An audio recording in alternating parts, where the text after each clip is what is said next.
हरि ओम जगद्वाच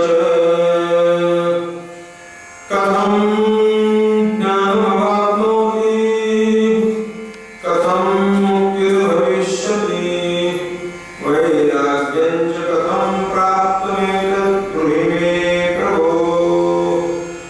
अष्टावक्र उवाच मुक्तिमिच्छसि चेत् विषयान् विषवत्यज क्षमादवया दोषं सत्यं पीयूषवत् भज।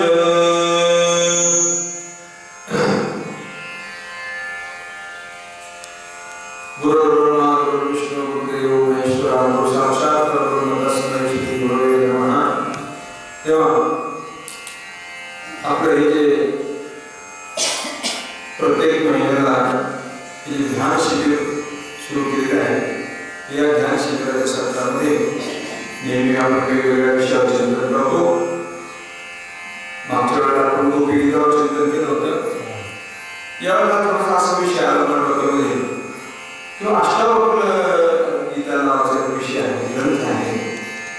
तर त्या अष्टावक्राचं चिंतन करून अष्टावक्राने सांगितलेला जो उपदेश आहे राजा जनकाला, त्याचं थोडंसं चिंतन करावं असं म्हणून तो ग्रंथ मी मोठा आणला. तर अष्टावक्र हा कोण होता? अष्टावक्र ही काय व्यक्ती होती? तर त्याचं असं होतं की अष्टावक्र हे त्याचं नाव पाडण्याचं कारण असं झालं की त्यांचं शरीर 8 ठिकाणी वाकडं होतं.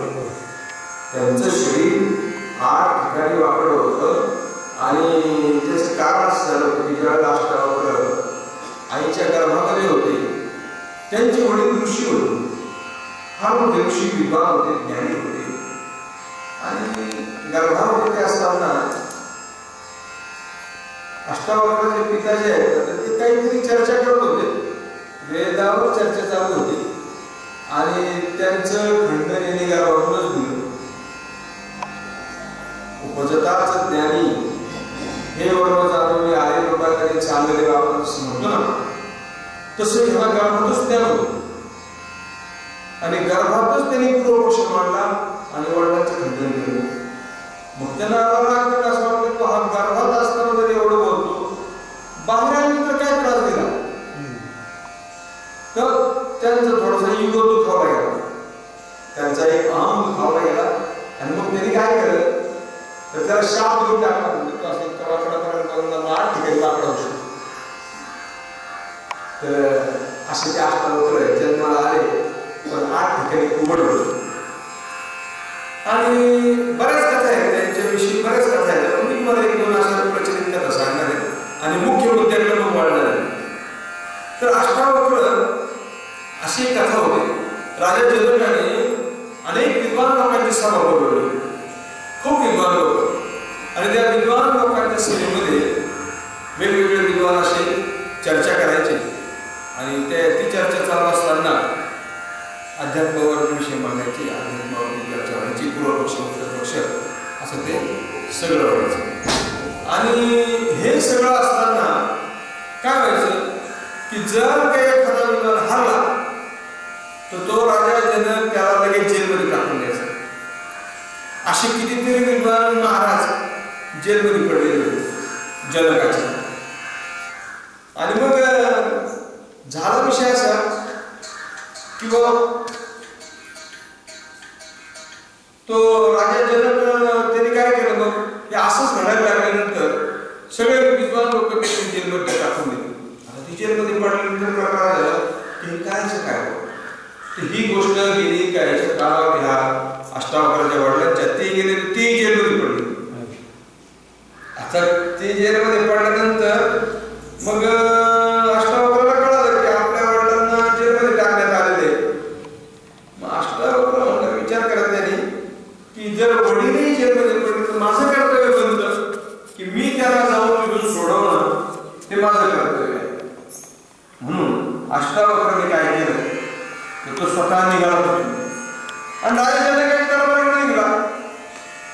राजा जनकाच्या दरबाराकडे निघाल्यानंतर दरबार भरलेला होता सगळा आणि हा अष्टावक्र दरबारामध्ये गेला इतक्या वेळा त्याचे शरीर 8 ठिकाणी कुबड होतं, ते असं हालायला लागलं. सांगितले ना, शारीरिक वेद असताना माणूस गोष्टी चालू शकत नाही, असं हालायला लागलं शरीर. मग ते लोकांना हसू द्यायचं, दरबारातल्या सगळ्या लोकांना हसू आलं, ते हसायला लागले पटपटेने. त्यांचं सगळ्यांचं असं झाल्यानंतर हा अष्टावक्र स्वतः म्हणून काय हसायला लागला. जनकाने विचार केला, जनक तर असा होता ज्ञानी होता. जनकाच्या दरबारामध्ये विद्वानाची, ज्ञानाची, साधूची किंमत असायची. जनकाने त्या अष्टावक्र विचारले, मला सांगा हे लोक का हसले, मला माहिती आहे तुमच्या शरीराकडे बघून हसले, तर मला याच्यात तुम्ही का हसले. ठेवले नाही, मला असं वाटतं तुझी सभा विद्वानाची, ज्ञानी लोकांची, पण तुझी सभा तर चांगल्याची. इतकी तोंडात मारण्यासारखं झालं त्या लोकांना, तर असं वाटतं असं कसं काय बा. तेव्हा या सभेमध्ये जर चांभार म्हणजे काय, चांबड्याच्या ज्याला परीक्षा आहे, ज्याला चांबड्याची परीक्षा करते तो चांभार.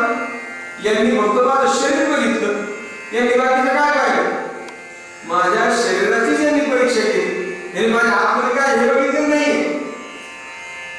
मग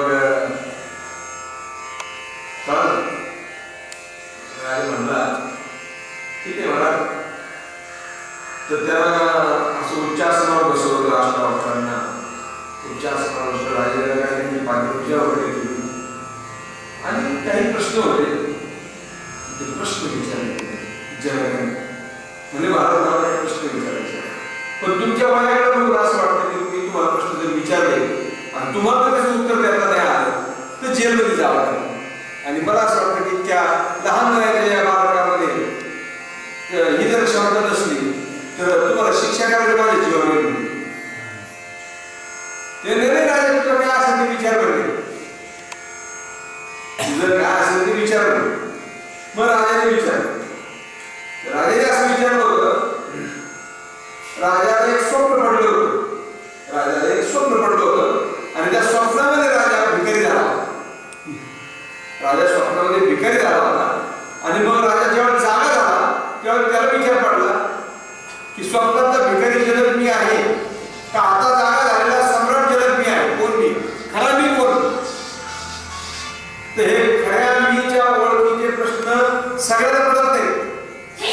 मी कोण, कुठून आलो, कसा आवाज, कुठं घर सोडणार, कशी गुंतलो, हे जे प्रश्न आहेत ना हे कोणालाही पडत नाही.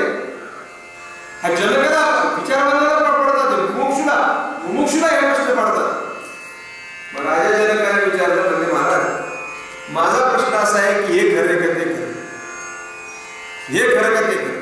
त्यांनी सांगितलं राजा अरे जसं जे तसं त्यांचं सगळं तसंच थोडं मुश्किल झालं. बाकीचे लोक काय थोडं बघायला म्हणजे तुम्हाला कळलं काय झालं, पण आम्हाला काही कळलं नाही. अष्टावक्राने समजून सांगितलं, म्हणजे असे ह्याचा प्रश्न होता, म्हणजे हे खरं का ते खरं, मग तसंच